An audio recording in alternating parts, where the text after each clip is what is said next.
Welcome to the AP Sports Pod, where I am chronicling my picks for the Circa Million contest in Las Vegas.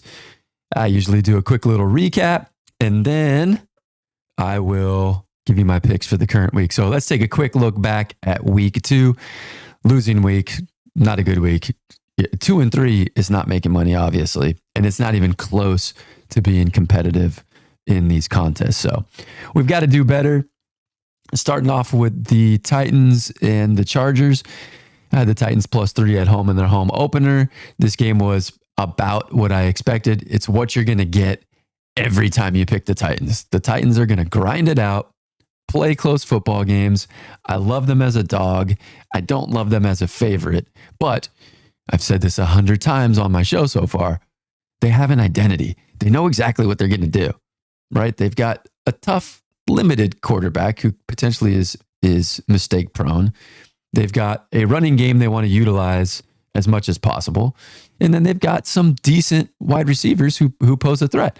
And that's just what they do. And they're going to play tough, solid defense, probably bend, don't break. That leads to a lot of close games against bad teams, and it leads to a lot of close games against good teams.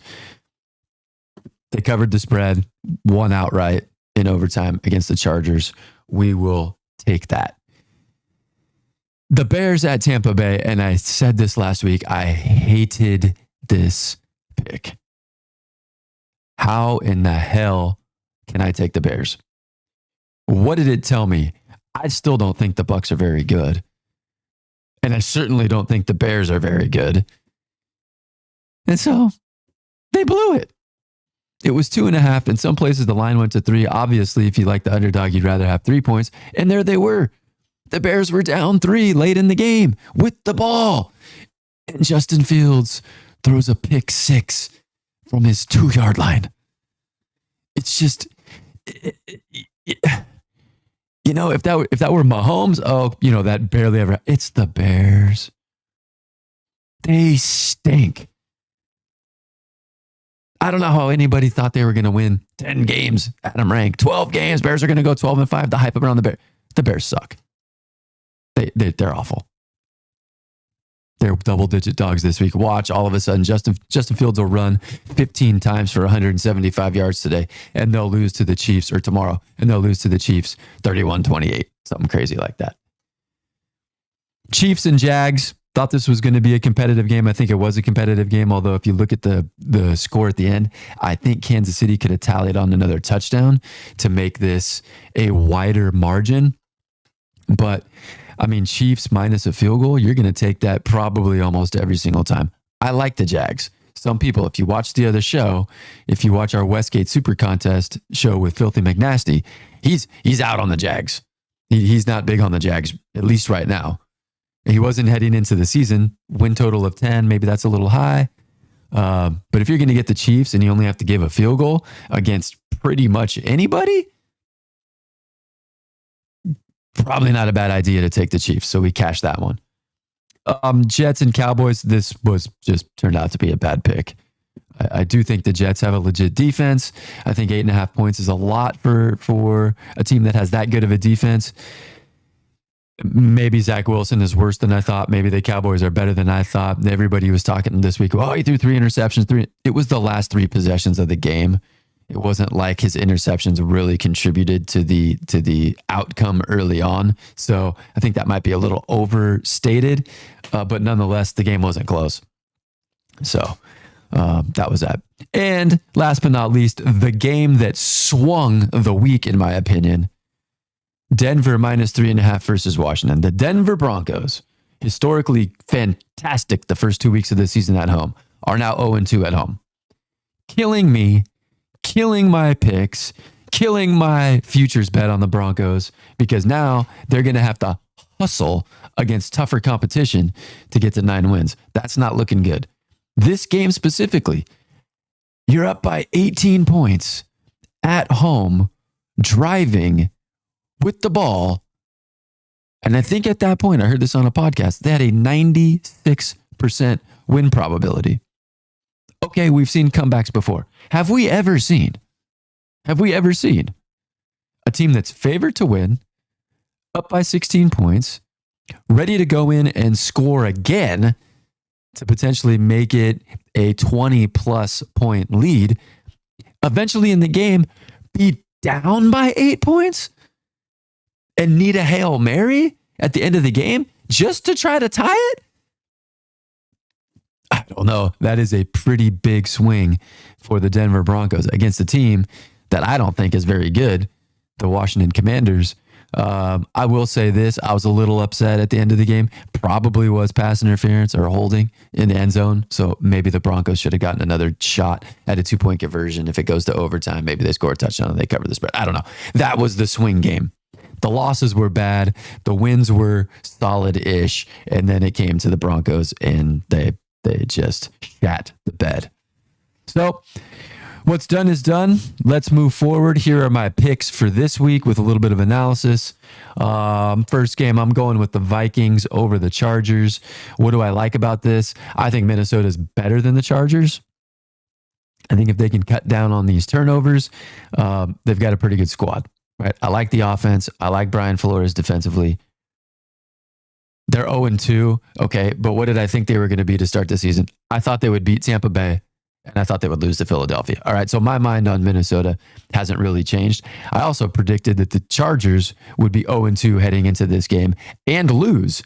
So the fact that this game started off with Minnesota as a 2-point underdog, now they're getting a point. I don't love the movement. Usually when the movement goes away from one team by 3 points, I think the value kind of changes in terms of a bet. But I like Minnesota to win this game. I'm only giving up a point. When in doubt, I think Brandon Staley is going to screw something up. And I wrote about that in my Mind Games publication earlier this summer, where I did predict they would be 0-3. I'm not going to back off that now. I think Minnesota is better than the Chargers. I'm only giving a point at home. Both teams coming off 2 consecutive losses. I will take the Vikings on that one. Here we are again. We're on the Tennessee Titans plus 3.5 at Cleveland. I just said it in the recap. I just like Tennessee. I know what I'm going to get. They're very consistent. They're going to play tough, relatively low-scoring games. I think this one will certainly be low-scoring. I'm not sure how either team is going to score. Tennessee's offense against Cleveland's defense. Cleveland's defense, in the stats that I track, is giving up 15 yards per possession. That makes it really hard to score. 15 yards. So basically, if the Titans are going to get the ball, they'll get 15 yards. How are they going to score points? They're going to need to probably create turnovers. They're going to need a big play somewhere in the game that might tip this in their favor.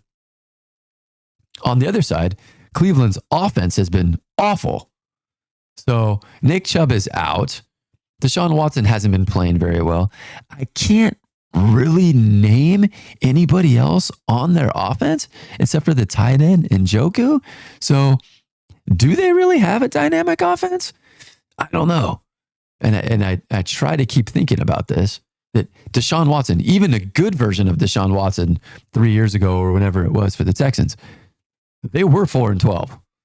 That's Deshaun Watson, DeAndre Hopkins lighting it up. They only won 4 games.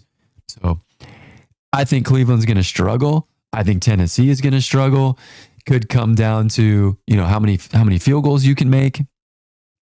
Could come down to somebody muffs a punt, creates a short field, and the team's able to cash it in.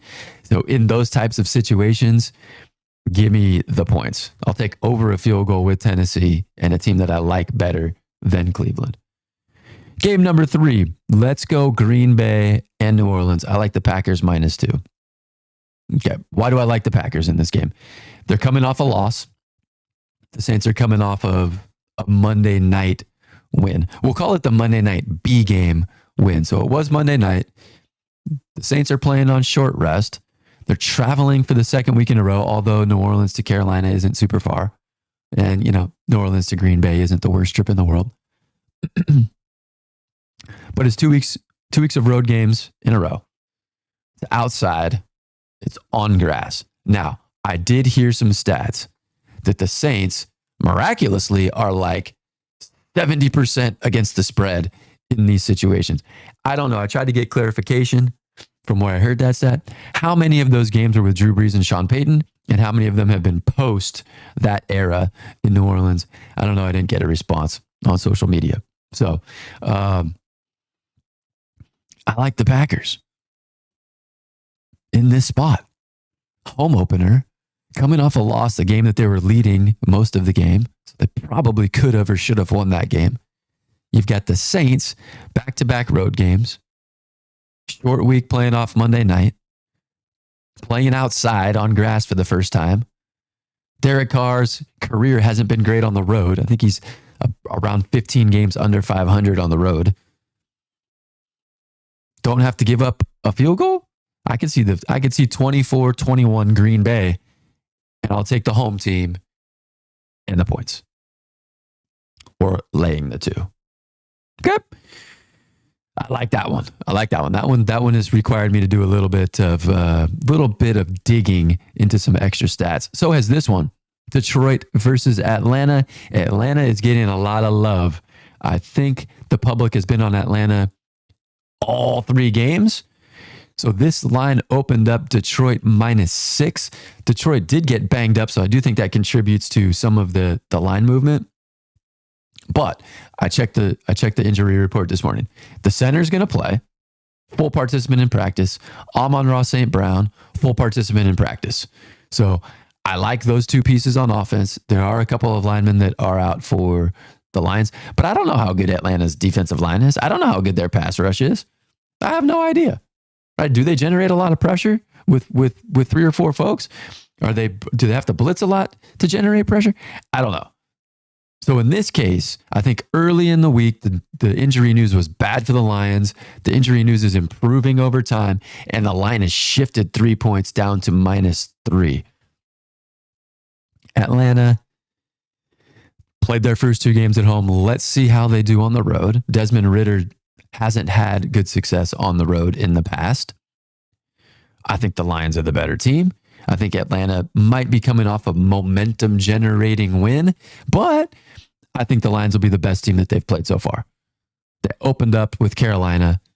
Then they played Green Bay again in a game that I thought they were losing most of the time and probably should have lost.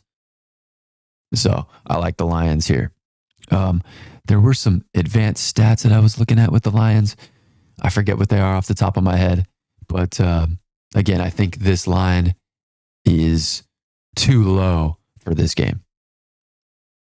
So I'll give you the movement in favor. Well, the betting movement's gone in favor of Atlanta. I think it's gone too far. I'll take the Lions.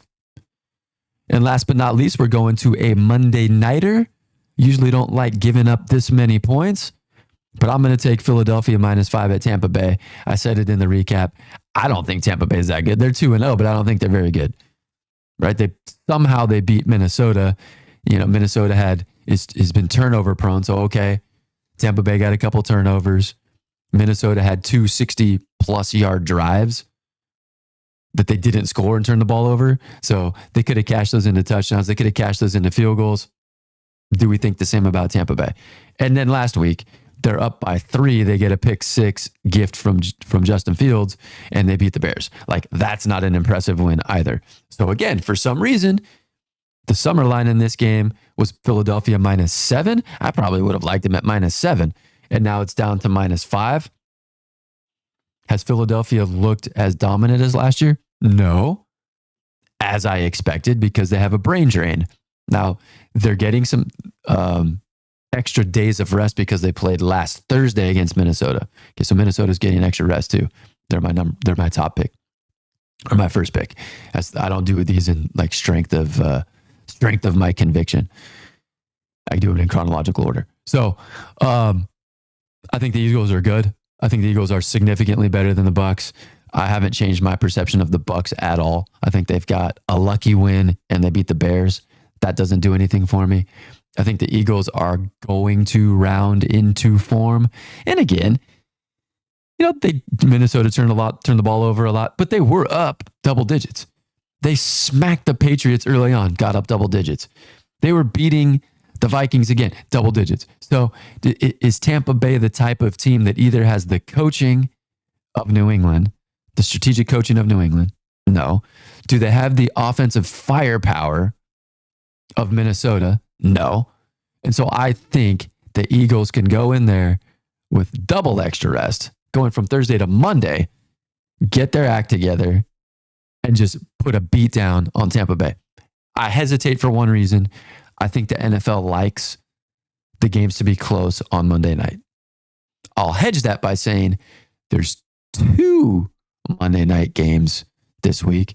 And off the top of my head, I don't remember what the second one is, but I do think this is the B version of the Monday night game. And we're going to get the Eagles in a convincing slaughter. I could see 31-14. Maybe it's 31-14 late in the game. Tampa Bay has some Bush League touchdown at the end, and it's 31-21, something like that. I don't expect this game to be close, right? And so when I'm picking games, I like to take dogs that can win outright. Dogs where I think the line is appetizing, and then favorites that I think can win by margin. And I think the Eagles fit that category. Give me the Eagles -5 at Tampa Bay. So there it is. Vikings just need to win, or they got to win by 2. I will take Tennessee as my lone dog this week. I just like Tennessee getting over a field goal against a team that can't move the ball, although Tennessee's going to struggle. Could be 12-9 all field goals, either way. I like Green Bay in the home opener, playing the Saints on grass and Derek Carr on the road. I like the Lions with improving health on the injury report late in the week, and I like Tampa Bay with extra. Or I like Philadelphia against Tampa Bay with extra rest, continuing their dominance, but finishing it off this time against a completely inferior team. That's going to do it. Let's hope for 5-0. Let's get that overall record up to 10-5 and improve up here in the standings. Thank you for watching. Come back next week. See how we did.